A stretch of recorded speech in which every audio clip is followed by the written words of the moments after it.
Hello everyone, कैसे हैं आप सब।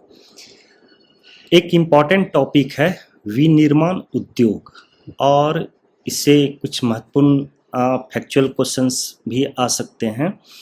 तो हम लोग इस वीडियो में देखेंगे कि राष्ट्रीय अर्थव्यवस्था में उद्योगों, खास करके विनिर्माण उद्योग का क्या योगदान है।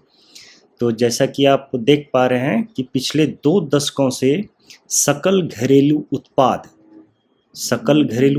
मीन्स पूरे देश का जो टोटल प्रोडक्शन होता है, चाहे वो प्राथमिक लेवल पे कृषि वगैरह से हो या फिर सेकेंडरी लेवल पे उद्योग वगैरह से या फिर तृतीय आप सर्विस सेक्टर वगैरह से हो, तो टोटल को हम लोग सकल घरेलू उत्पाद कहते हैं।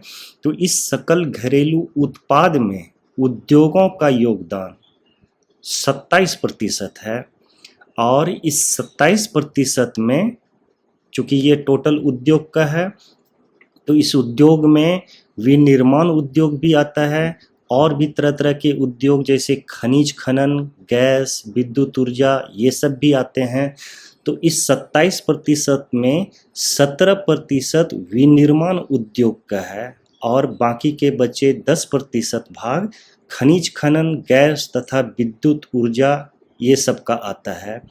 अभी हम भारत का कंपेयर यदि पूर्वी एशियाई देशों से करें, तो क्योंकि हम लोग पूर्वी एशियाई देश में ही आते हैं, तो यदि पूर्वी एशियाई देशों से भारत की तुलना करें तो हम लोग देखते हैं कि पूर्वी एशियाई देशों में विनिर्माण उद्योग का योगदान जो होता है उस देश के सकल घरेलू उत्पाद में, तो उसका वो 25 से 35% लगभग होता है और हम लोगों का जो है, हम लोगों का 27 है, उसमें से 17% सिर्फ है। तो ये थोड़ा कंपैरेटिवली कम हुआ। पिछले 1 दशक से भारतीय विनिर्माण क्षेत्र में 7% प्रति वर्ष की दर से बढ़ोतरी हुई है। मतलब ये 17% है, जो इस 17 का भी 7% जो भी होता है उस दर से हम हर साल बढ़ रहे हैं।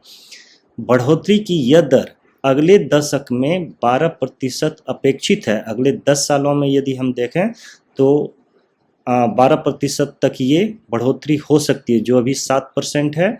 2003 में ये दर है जो 9 से 10% तक था और हम लोग अपेक्षा करते हैं, एक्चुअली हमारे जो अर्थशास्त्री हैं, तो तरह तरह के फैक्टर्स डिपेंड करता है, सरकारी नीतियों पे डिपेंड करता है या फिर औद्योगिक उत्पादन में जो तरह तरह के नए प्रयास किए जा रहे हैं उस पर डिपेंड करता है। तो इन दोनों चीज़ों के बेसिस पे अर्थशास्त्रियों का अनुमान है कि हम लोग है जो ये बढ़ोतरी दर 12% तक जाया जा सकता है। तो इस उद्देश्य से यहाँ पर ये भी ध्यान देना है कि इस उद्देश्य से राष्ट्रीय विनिर्माण प्रतिस्पर्धा परिषद, इंग्लिश में कहते हैं national manufacturing competitiveness council, short में आप कह सकते हैं NMCC, इसकी स्थापना की गई है सो दैट कि इंडिया अपना लक्ष्य अगले दशक में 12% का जो बढ़ोतरी दर है इसको पूरा कर सके। तो ये छोटा सा वीडियो था, इतना ही। आपको इस वीडियो से इस तरह के डाटास को आसानी से याद करने में मदद मिलेगी। यदि आपको वीडियो पसंद आया तो लाइक कीजिए और यदि अभी तक आपने चैनल को सब्सक्राइब नहीं किया है तो सब्सक्राइब भी कर लीजिए। डेली बेसिस पे हम लोग इम्पॉर्टेंट टॉपिक्स आपके लिए ला रहे हैं। धन्यवाद।